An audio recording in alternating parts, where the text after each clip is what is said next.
This meeting is being recorded.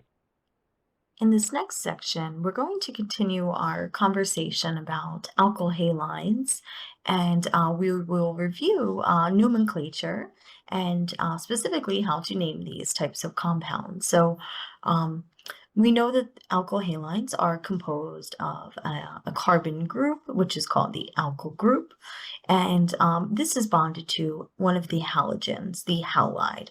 So fluorine, chlorine, bromine, or iodine. So we will follow the same steps as we learned back in chapter 4, where we identify the parent, identify then the substituents, which are not part of the parent chain, assign locants, so numbers to each substituent. Then we will put all these together alphabetically. So let's take a look here at how we can accomplish this.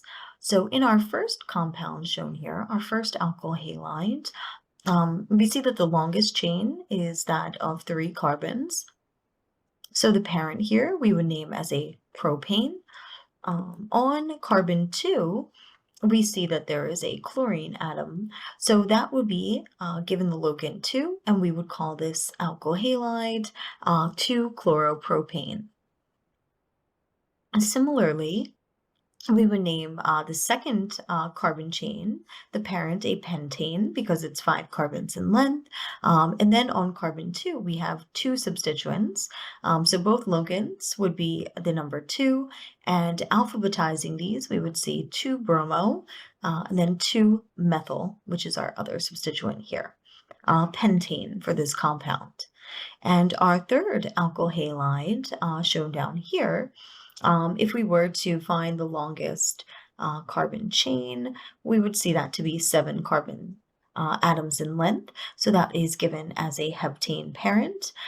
Notice that we have a total of 1, 2, 3, 4 substituents. So on carbon 5, we have a bromo substituent. On carbon 2, we have a methyl, and then on carbon 3, we have 2 methyl substituents. So alphabetizing all these substituents with their locants, we're given 5-bromo, 2,3,3-trimethylheptane. But as always, if we have a chiral center, like we do on carbon 5, we would have to name that configuration. So we would quickly prioritize our groups. We see 1, 2, 3 using the Kahn-Ingold-Prelog rules, and we know that our fourth group would be a hydrogen here. So we would keep this configuration as R. And so that's what we have indicated here. So again, the nomenclature not only includes the parent, the substituent, and the locants, we also have to include any relevant stereochemistry.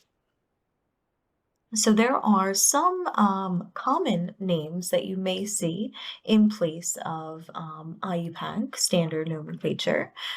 So this alkane, for example, here, sometimes the halogen is named, or rather with the systematic naming, we were going to name the halogen first as a substituent, and then the alkane parent name after. So this will be named as chloroethane. But a common name that you may see in the textbook will be called ethyl chloride, where the halide is named second in the name.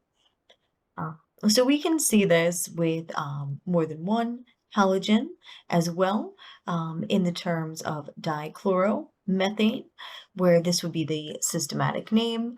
But we can also see something like methylene chloride for the same compound of dichloromethane.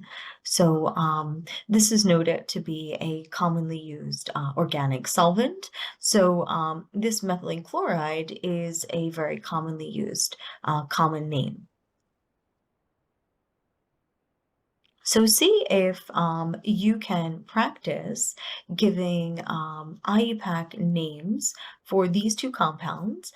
We will practice more of these in the practice problem videos. So what we see here, Greek letters are used to differentiate between the carbon. So the carbon that has the substitution, in this case, our halogen, will appear at our alpha carbon. So this alpha carbon, depending on the type of branching that we have at that site, will determine which reaction mechanism we follow. So let's take a look at how these types of alkyl halides are named. So if the alpha carbon is directly attached to the halogen and no other carbons, we would call this a primary alkyl halide. If our alpha carbon here is attached in the middle compound to another carbon in addition to the halogen, we would call that a secondary. And then over here, our alpha carbon is attached to 3 carbons. So we call that a tertiary substrate or a tertiary alkyl halide.